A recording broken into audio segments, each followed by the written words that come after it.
Je vous recommande la boutique La Londoloise, c'est Judith Londolé. Si vous voulez être classe, chic, être habillé, être admiré. Parole de Mopao Mokonzi.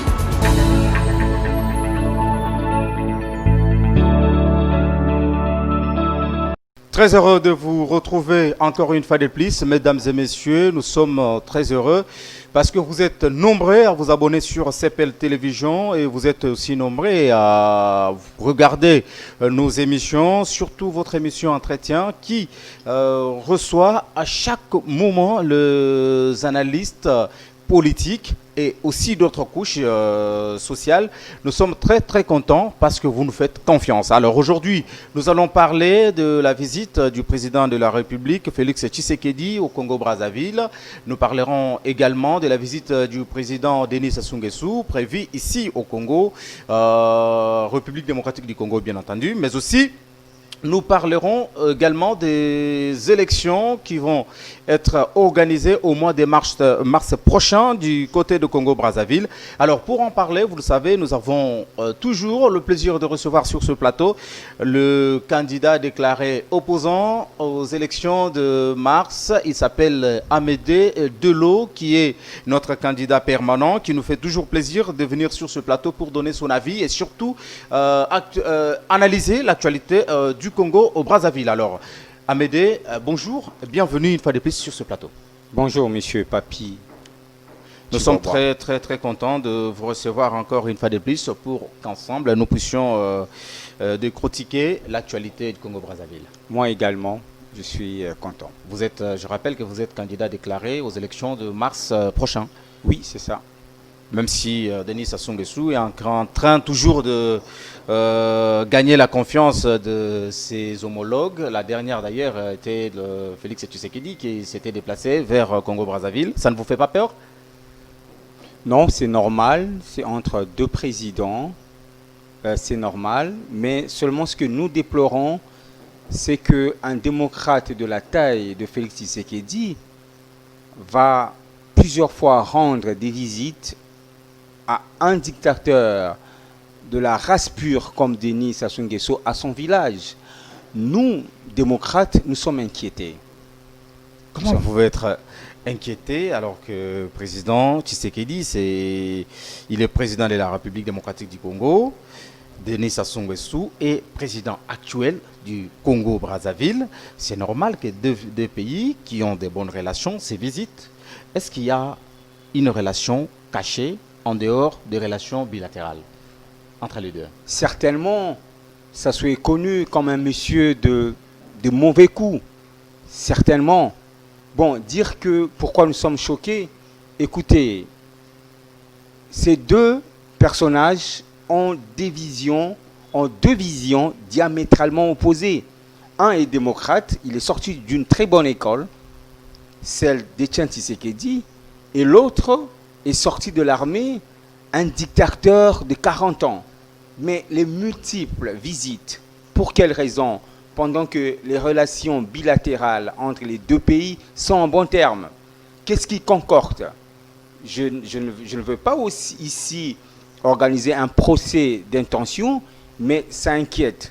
En tant qu'analyste politique, nous pouvons nous imaginer à un soutien qu'aurait certainement apporté à Denis Sassou Nguesso par Félix Tshisekedi, qui doit déjà prendre ses fonctions du président de l'Union africaine. Certainement qu'il va cautionner la tricherie, certainement, je crois. Parce que Félix Tshisekedi est considéré par Sassou Nguesso comme un fils adoptif. Voilà.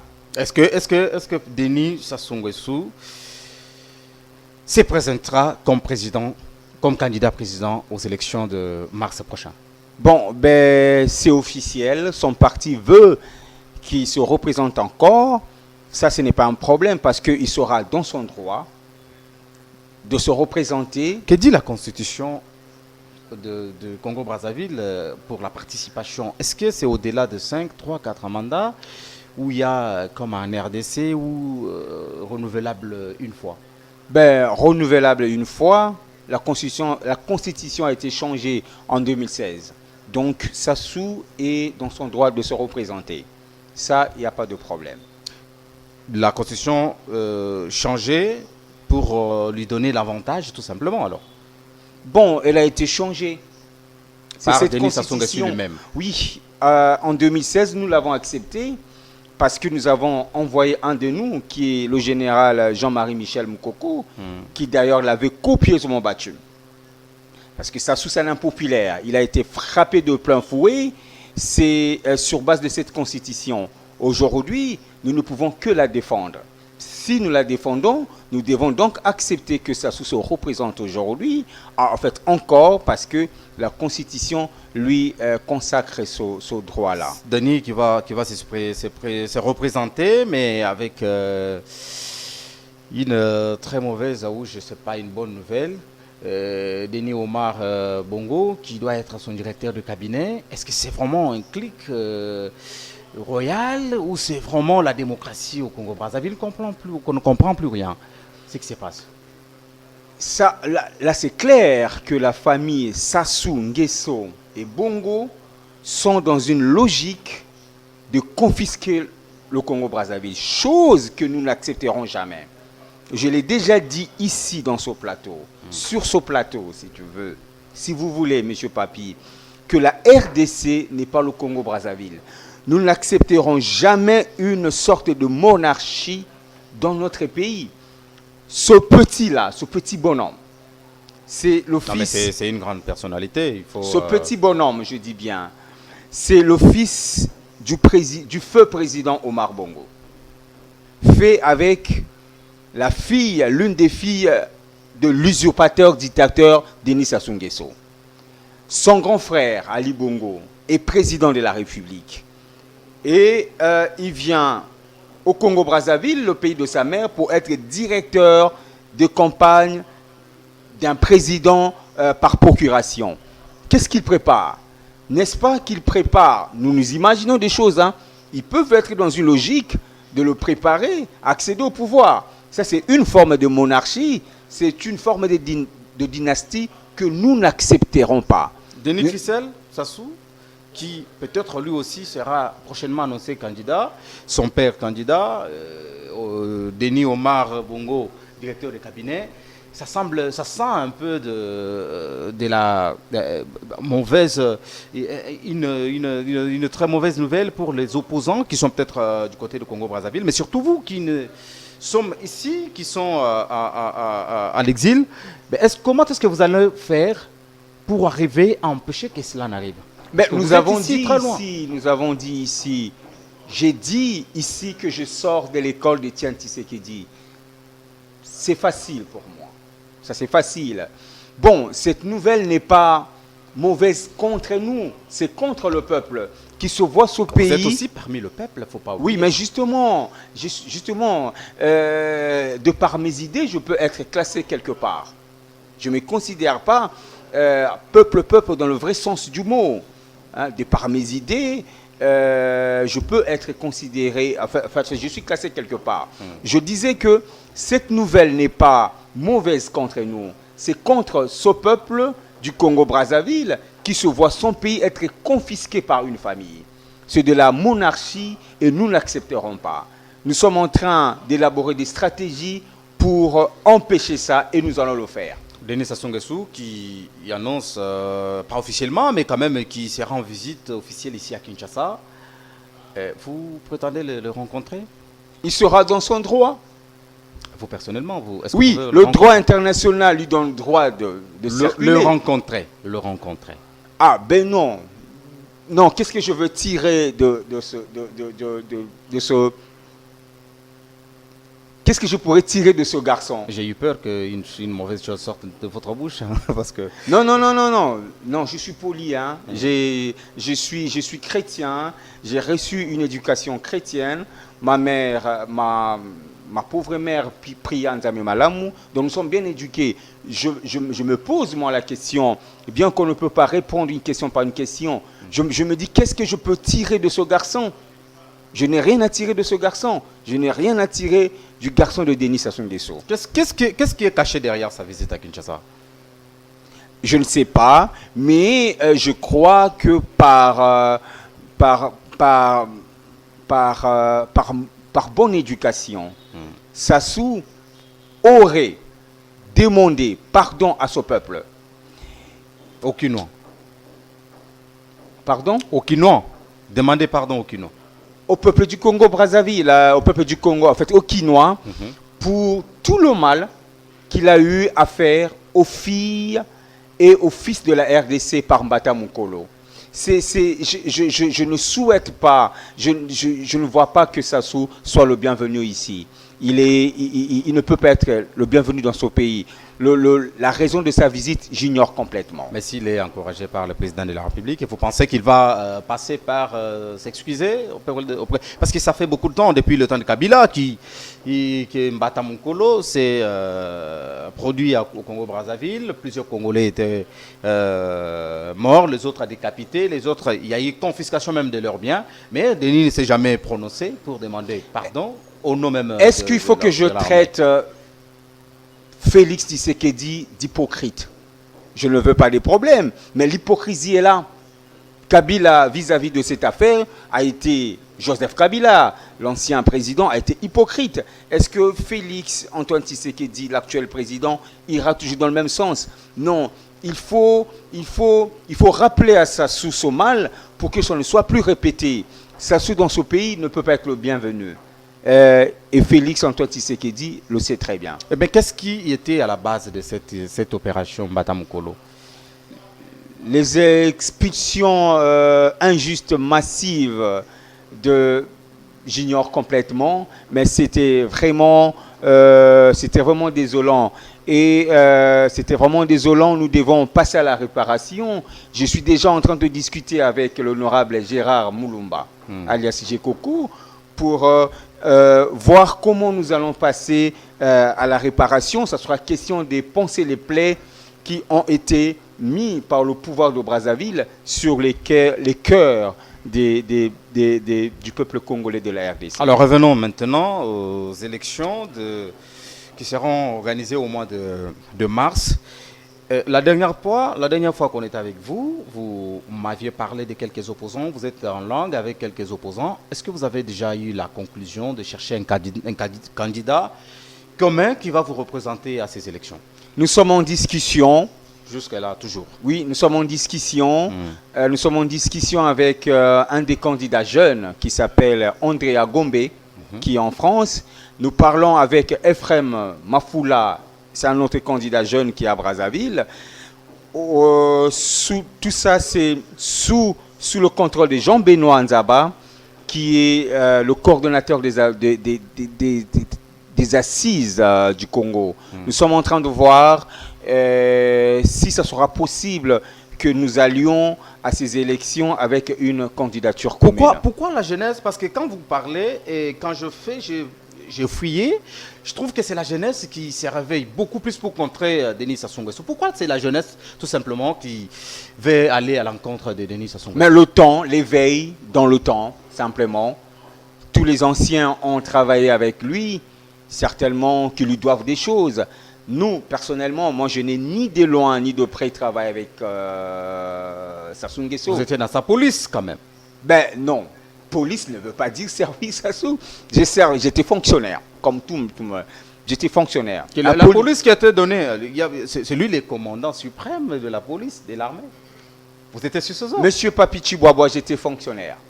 Sous-officier fonctionnaire. Je ne connais pas la politique des Sassou. Je ne le connais pas lui-même. Donc, c'est question d'éveil. C'est question du temps.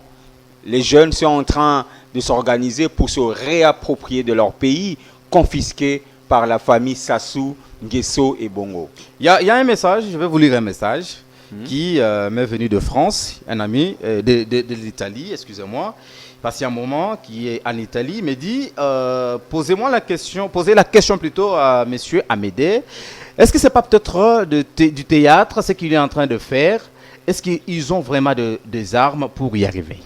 Les armes, il parle de quelles armes? Il parle de la motivation personnelle, vous et les autres candidats, pour aller racher ce que Denis détient. Non, moi je suis... Il ne parle pas des armes à feu. Il parle le moyen. Il parle de moyens. C'est si je comprends son message. Oui, les moyens de notre lutte. J'avais dit ici que c'est la lutte du peuple, nous sommes en train de l'organiser. Ce n'est pas la lutte d'Amédée. Amédée, c'est du théâtre. Non, moi j'ai sacrifié toute ma jeunesse. J'ai passé des années en prison. Dans ce pays, j'ai 8 ans d'exil. C'est pas pour faire le théâtre à la fin. Je ne suis pas dans une politique de théâtralisation. Je suis conséquent. Nous savons exactement ce que nous sommes en train de faire.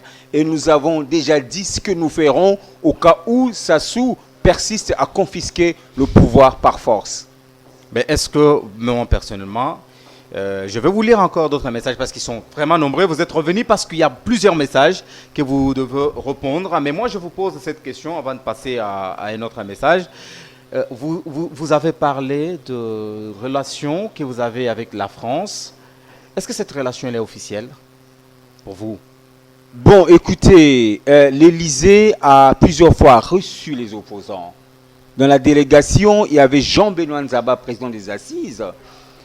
Il y avait aussi une certaine Alphonsine Mikwaza, une certaine Grace Luemba. Il y avait aussi Raphaël Goma. Ce sont des opposants de Denis Sassou Nguesso de taille qui sont en France. Il y a eu des promesses qui ont été faites qui certainement vont être mises en application cette année. Parce que 40 ans de dictature, c'est trop. Je ne vois pas cette France qui se veut donneur des leçons en matière de démocratie, continuer à soutenir une dictature aussi meurtrière comme celle de Denis Sassou Nguesso. Un ami aux États-Unis, il demande de savoir, il pose la question de savoir pourquoi M. Amédée ne pas passer par, excusez-moi, ne pas passer par la députation nationale ou provinciale. Il veut directement être président de la République. J'avais répondu, c'est par rapport à ma vision, c'est par rapport à la taille de mon combat. Est-ce qu'il il a l'expérience, voilà. Est-ce qu'il a l'expérience pour assurer cette lourde responsabilité? Il parle de quelle expérience? L'expérience politique et administrative. Bon, j'ai de l'expérience politique. J'avais dit ici que je détiens le parcours politique le plus crédible de tous les candidats. Interrogez Google, vous aurez la réponse. L'expérience administrative, j'ai travaillé à la police, dans des services les plus sensibles comme la police scientifique, la police technique et scientifique. Je m'y connais un peu en administration et moi-même, de profession, je suis ingénieur en informatique. Ce n'est pas gérer... Bon, pour gérer un pays, il suffit juste de mettre de la rigueur. On met de la rigueur, tout ira mieux. La gestion de biens publics. Ben oui, de la Parce rigueur. Que vous n'avez jamais, ça c'est le message directement, je passe, il n'a jamais, dirigé une entreprise sérieuse au Congo-Brazzaville. Ça c'est quelqu'un du Congo-Brazzaville qui me dit, il n'a jamais dirigé une entreprise sérieuse au Congo-Brazzaville. Comment on va lui confier tout un pays où il y en a plusieurs pour diriger? Bon, on confie à un citoyen qui se veut devenir président de la République des responsabilités par rapport à sa vision. C'est la vision, ce ne sont pas les diplômes qui comptent.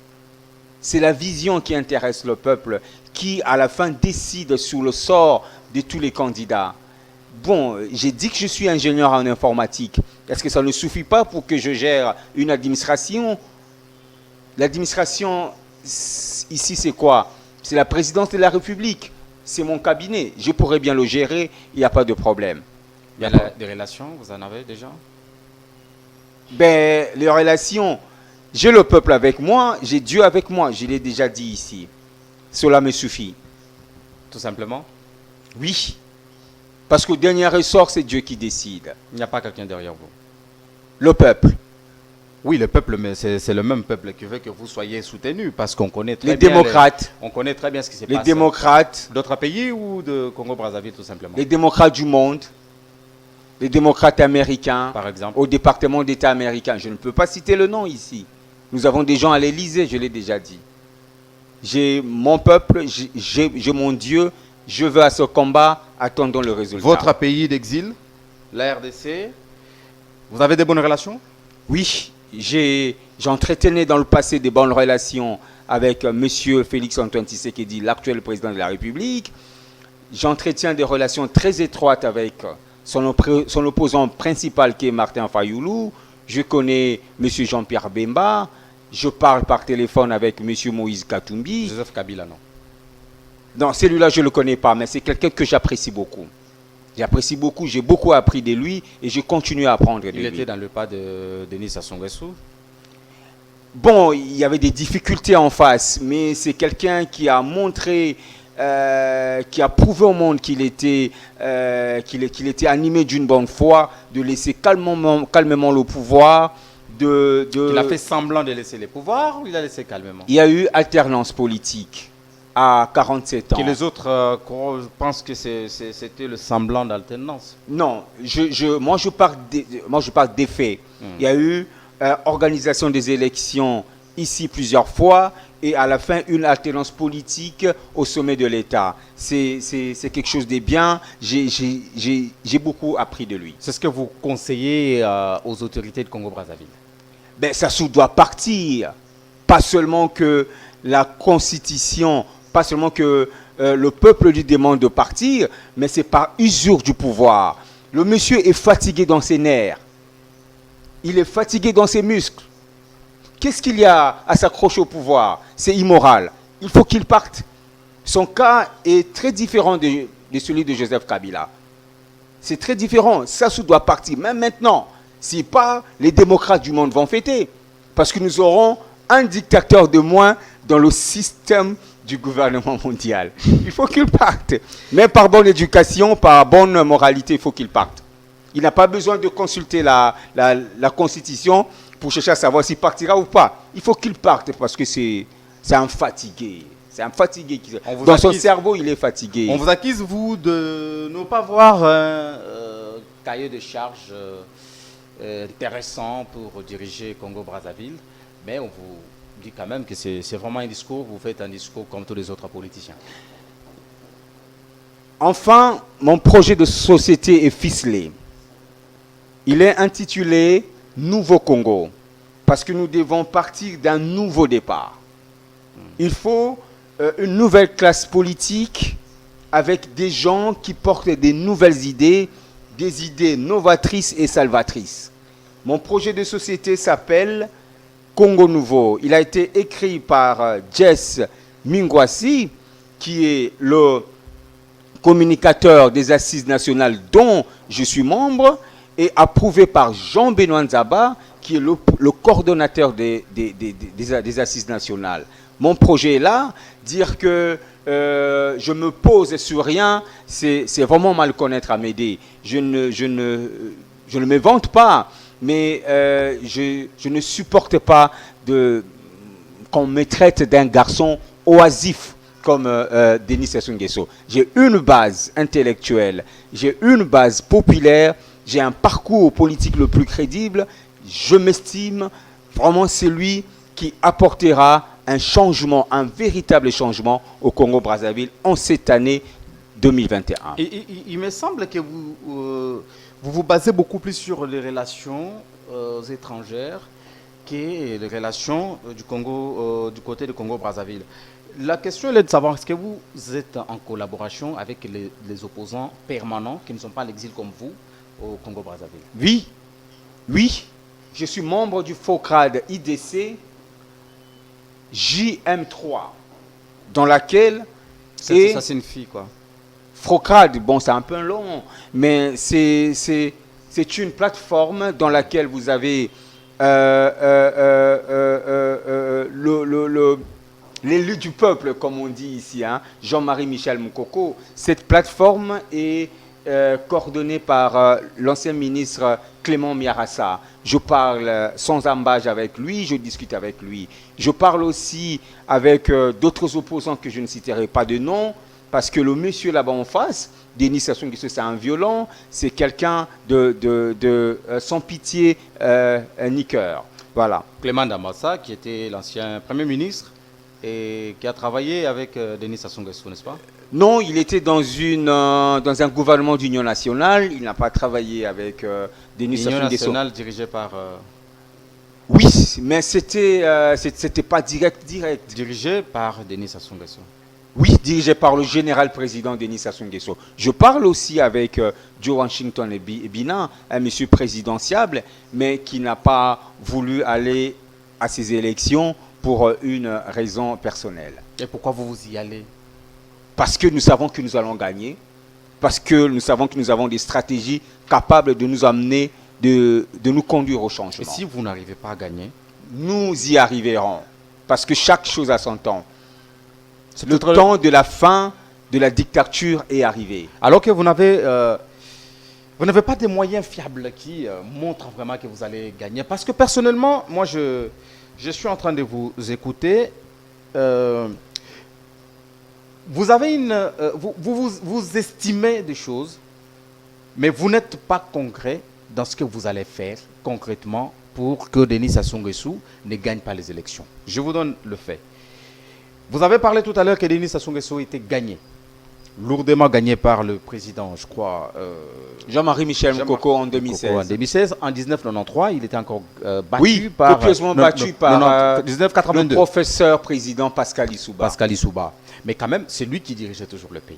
Ce qui veut dire, le système de tricherie... Qui dirigeait le pays? Toujours Denis Sassou Nguesso. Non, il a été mis à l'écart. Ah, écoutez, ça veut dire tout simplement que les systèmes de tricherie seront encore mis en place. Non, mais rectifiez ça, monsieur 2023, le journaliste. Je dis bien que ça soit été mis à l'écart par les urnes, copieusement battu par le professeur des universités, président Pascal Issouba. Qu'est-ce que la CENI avait, le nom que la CENI avait publié, c'était le nom en 1992. Oui, c'était le président, le professeur président Pascal Issouba. Et la Cour constitutionnelle avait confirmé qui? Oui, c'était lui le président. Ça soit été mis à l'écart par les urnes. Qui avait dirigé le pays? C'est ça mon problème. Avant de 92 plutôt jusqu'en 2000.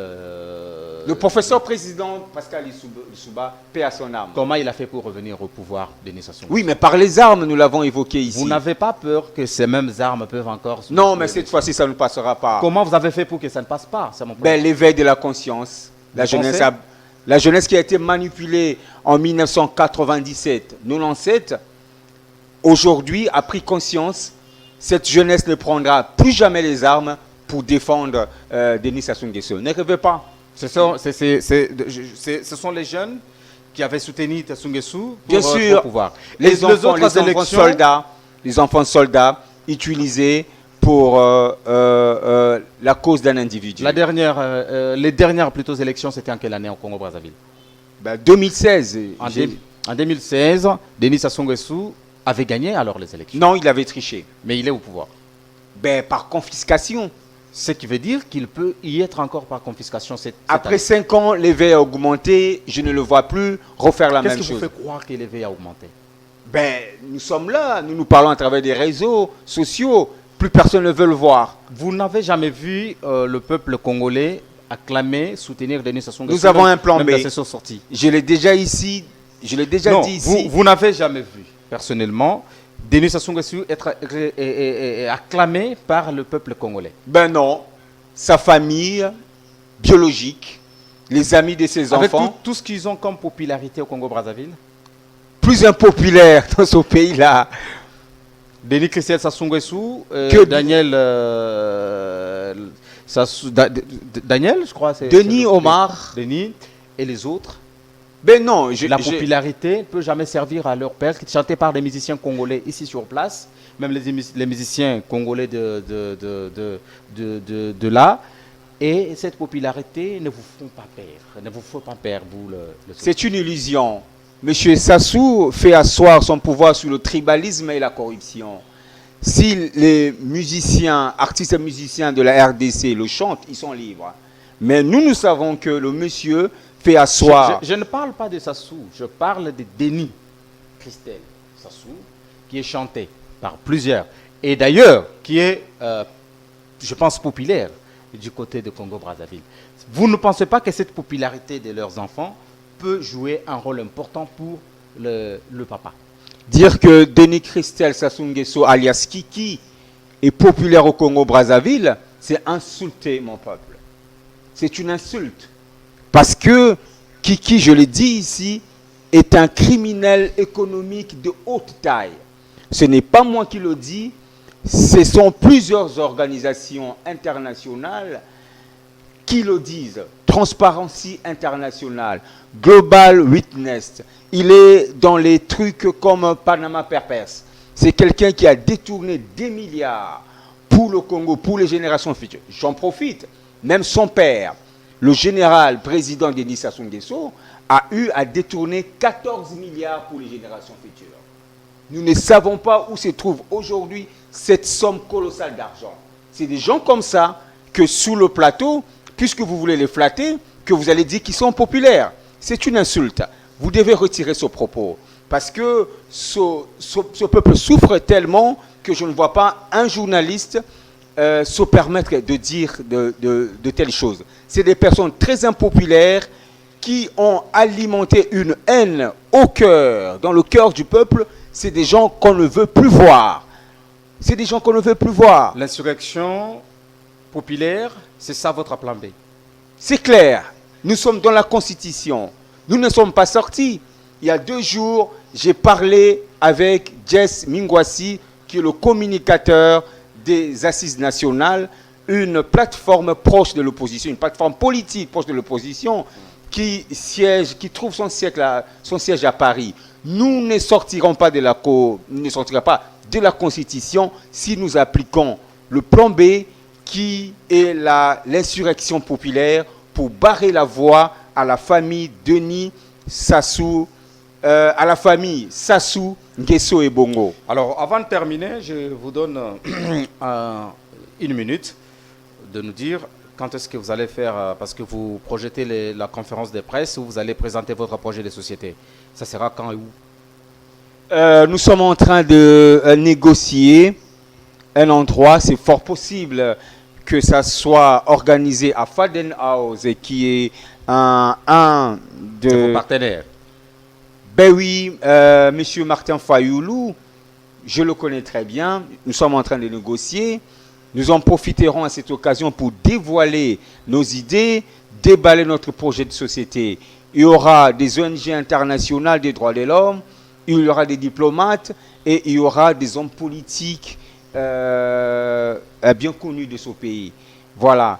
Donc, c'est ce que nous sommes en train de dire. Est-ce qu'on peut savoir, sur ce plateau, déjà nos téléspectateurs peuvent savoir combien de lignes votre projet de société? Vous l'avez situé dans... C'est en 16 pages. Il parle largement du Congo, de ses richesses, comment nous allons les exploiter pour le bien-être du peuple congolais. Et nous en profitons pour dire ici que notre projet de société est principalement axé sur l'instauration d'un état de droit, chose que nous avons appris auprès de notre idole, Étienne Tshisekedi Wamulumba, paix à son âme. Nous sommes arrivés à la fin. Un message avant de terminer? Comme je l'ai toujours dit, nous sommes en train de venir. J'arrive, je traverse pour vous soutenir, peuple congolais, dans votre combat contre votre bourreau, qui n'est autre que Denis Sassou Nguesso. Cette fois-ci, bannissez la peur, maîtrisez la peur, allons de l'avant, mettons hors d'état de nuire, boostons dehors celui qui nous fait souffrir pendant plus de 40 ans, 4 décennies. Allez, c'est par cette note que nous mettons fin à ces débats sur ce plateau. Vous l'avez tous compris. Nous avions eu le plaisir de recevoir Amédée Dello, qui est un des candidats déclarés aux élections de mars au Congo-Brazzaville. Vous avez suivi, il vous donne rendez-vous d'ailleurs pour son projet de société, le jours à venir. Continuez toujours à suivre CPL Télévision, vous aurez toutes les informations ici et lui-même viendra vous communiquer. Alors nous soutenons et surtout ne manquez pas de vous abonner massivement. Nous sommes très heureux de vous savoir nombreux, le peuple Congo-Brazzaville. Nous viendrons encore une fois de plus au Congo-Brazzaville pour couvrir les élections au mois de mars, mais surtout accompagner certains candidats qui veulent que nous puissions les accompagner. Appelez juste ce numéro que vous voyez au bas de votre écran. Et nous sommes prêts avec toute l'équipe technique. Merci à l'équipe technique de nous avoir accompagnés. Merci à la direction et la coordination de CPL Télévision. Vous et moi, on se retrouve très prochainement, mais surtout, continuez à vous abonner sur votre chaîne pour rester toujours connecté et surtout avoir l'actualité de notre pays. Merci. Au revoir. On se retrouve prochainement. Bye.